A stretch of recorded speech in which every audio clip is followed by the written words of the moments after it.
Go na. Go. O, yan na. O, pakita mo, ha? Focus. Tumitilansik na kasi. So, igigisa muna natin.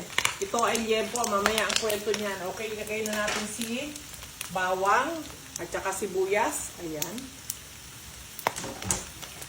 Sama-sama na silang masangkot siya dyan. Ang daming bawang, ha? Take note. Ang daming bawang. Pero kapiraso lang ang sibuyas. Because the sibuyas is, kapag marami, is high in carbs. Okay, take note. Ayan, and then pwede na natin ilagay itong sangkaterbang kamatis. Mura ang kamatis, kaya ako ay gumagamit na naman ng maraming kamatis. Ayan, wow, dami sahog. Okay. Oh, back to me. Yung liempo po, 2 kulo tapon. So, ito, takpan muna natin, ha? Okay, at nang siya masangkot siya. Sangkot siya ng sama-sama sila dyan, all together na. Ngayon, yung liempo, yung pangsahog na yun, 2 kulo tapon. Okay? Alam nyo na yon. So, tapos, hiniwa-hiwa ko na siyang ganyan. At saka ko na siya tinusta, sinangkot siya, na nagmantika siya. So, yung mantika niya, hindi ko na binawasan. So, kailangan din natin ng fats. Natural fats ng liempo. Yan. So, yun na yung pinanggisa sa kanya. So, ayan na. Bawang, sibuyas, at saka kamatis. Ano naman ang lulutuin ko? Eto. O, sa mga nagtatanong, magluluto uli ang ninang nyo ng alamang. Ito yung alamang na sariwa ito eh. So, sa palengke, agahan nyo ang punta doon at makakakita kayo ng sariwang-sariwa pa. So, ano ang proseso ko dito ng paghuhugas? Pero ako strainer. And then, walang tigil ng lamutak hugas. Piga-piga. And, ayan na. So, hanggang sa titikman ko, wala ng alat. Ayun na yun. So, malinis na. Mabangong-mabango. So, okay na siya. Yan. So, ito ay walang kalasa-lasa. Okay? Yan yun. And then, piniga pa yan, ha? Piniga. Okay, piniga. And then,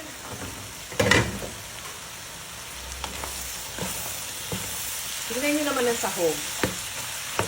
Yan. O, back to me. Sulit na sulit ang sahog. 2 kilong liempo. And then, ang ating alamang, 2 kilo din. So, 1:1, ha? 2 kilong liempo, 2 kilong alamang, at ang kamatis ay siguro to more than 1 kilo. Siguro mga 1.2 yung kilos ng kamatis kasi mura naman. So, mas maraming kamatis yan, mas masarap yan. Okay, so, syempre, hindi muna nilalagyan ng asin. Okay, mamaya ako, pagka titikman mo na, depende sa taste mo, yon kasi iiwasan natin, ingatan na umala. Okay? Ingatan. Madali nang magdagdag kaysa magbawas ng asin. So, ito kasi ang lasa nito na para siyang matabang lang, para kang kumakain ng kanin. Ganon, ang sarap ma-enjoy. Kaya kahit na dumami ka ng kain nito at ang dami namang protein dahil sa liempo, fats and protein, parang kanin, pwede, nakakarami ko nito. Oo, sabi, di ba dati yung 1 cup of rice? Ito naman, 1 cup of alamang naman ang aking kinakain. Yon. So, sarap. Teka mo na. Yan. Kaya na natin muna siyang masangkot siya ngayon. Okay, and then, hintayin nyo mamaya ang konti dahil pag nilagay ko yung alamang, tinan nyo kung ano itsura, ha. Okay, and then lalagyan ko pa pala yan ng siling pangsigang saripa. Hindi mo pa nahiwaan, ano? Siling pangsigang at saka garlic chili sauce, ha. Later. This is it. Ding-dang-ding, ding-dang-ding, ding-dang-ding. Kita niyo, sangkutsado na. Ganda ng pagkakasangkot siya. Ng pagkaluto ng kamatis. And then, lagay na natin si siling pangsigang. Siyempre, lalagyan din natin ng garlic chili. Kasi kakaunti na lang sili. Yan, lagay ko ng lahat kasi mas masarap ang maanghang. So, lagay natin lahat ang laman ng boteng ito. Sariling luto ni Honey Kings na garlic chili. Sa mga nagtatanong, watch na lang po nyo. Paki-search na lang ang garlic chili ng ninang nyo. Yan. Sabay na natin itong ilagay ang alamang. Ayan. Wow. See, ang bango. Na. 2 kilo yan. Ang dami, oh. Ang dami pala. Diba? Yung ratio ng karne at saka alamang ay tamang-tama lang.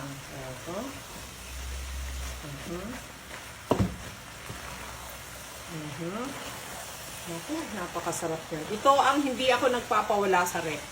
Pag naubos yan, matik yan. Magluluto ulit ako. Kasi, nag-enjoy ako dito. Ginagawa ko siyang parang kanin. Na matabang ang luto niya. Maanghang-anghang pa. Tapos, liempo pa, sahog. Andyan ang lahat. Ang masarap na putahe ng... Tapos, lagyan na natin ito. Ito ay 2 lemon.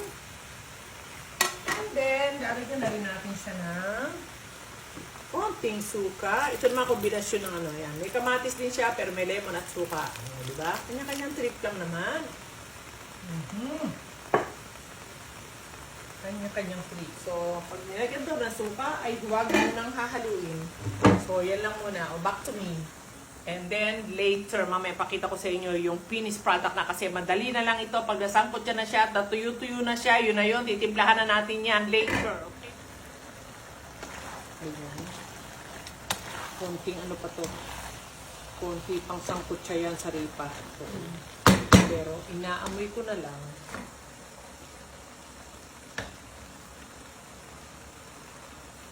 Napakabango. What is my name? Ibang klase na akong tumikim ngayon. Ngayong mga oras na ito. Amoy lang, sapat na. Why? Gusto ko naman nakapasting ako. Wala pa kaninang 10 a.m. Yun ang aking first meal. At ang oras ngayon ay alas 9 na ng gabi. Nagluluto pa ninang nyo, no? Pero hanggang amoy na lang. Hindi ko siya titikman. So, bukas ang finale ng timplada ko nito. Hindi ko i-break ang aking fasting dahil lang sa tikim ng alamang. So, see you tomorrow, alamang. Ganun lang yun. Tignan nyo yung daming kalat. Kita mo nila. Pakita ko lang sa kanila. Alam niyo kung ano lahat yan. Yan. Okay? Back to me. Yan po yung mga nag-declutter ako. Talagang as in, 2 bodega. Sa taas at saka doon sa baba. Ang aking nilimas. So, yan yung na-out ko. Yan ay mga lumang kurtina kasi nang ginawa itong bahay na to, talagang puro kurtina na tela. Pero ngayon kasi naka-blinds na yung lahat ng kwarto. At ayan pala, napakarami palang tela. O, yan ay mga kurtina lahat yan. Mga old na kurtina. Yun. So, syempre, titingnan natin kung sino ang pwede nating mabigyan ng mga mga kapatid ko sa probinsya, pwede rin. Si Sari, pwede rin. Si Utak, pwede rin. Yung mga lola ko, pwede rin. So, yun. Siguro, ano ko na lang sa kanilang ganun. Yun, kasi ito, hindi ko na ito magagamit. So, yun ang masarap eh. Yung mga hindi na ginagamit sa loob ng bahay natin, mga gamit, kahit damit, sapatos, etc. Yan na. Unti-unti na namin na talagang maglinis ako ng buong kabahayan. Ibig sabihin, yung mga hindi na ginagamit, talagang ilalabas ko na at ipamimigay para pakinabangan din ng iba. Diba? Ang titino pa na naman, ang gaganda pa naman, diba? Diba Saripa, no? Marami ka na rin namana sa akin, no? Pero ngayon, pag hindi ka pa nagpapayat ng todo, talagang, mamanahin mo. Diba? O, sige na, bukas na lang uli at gabi na. Gabi na! Bawal mapuyat. Okay, thank you. Stay strict local. God bless. This is it again. Ang aking alamang na napakabango. Yan na ang finished product ng alamang natin. Titikman na natin. Masarap ang may taba. Taba.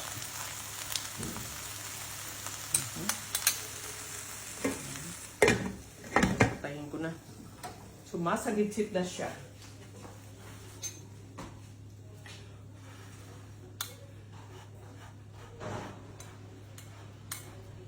Sarap nito sa pritong palong, pritong ampalaya. Pritong okra, sarap. Talbos ng kamote, o kaya nilaga. Oh. Nilagang talong, nilagang okra, nilagang ampalaya. Taba, oh. Ayun, pakita mo may taba. Yan, may taba.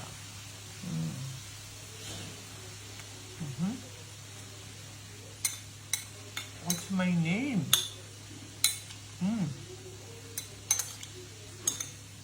Perfect. Pati ang hang. Nako. Ito yung isang menu na sinabi ko sa inyo na magkaroon kayo, ha? Ma-enjoy nyo eh. Para kang kumakain ng kanin. Sarap. May ulam pa. Kanin at ulam na. Sarap.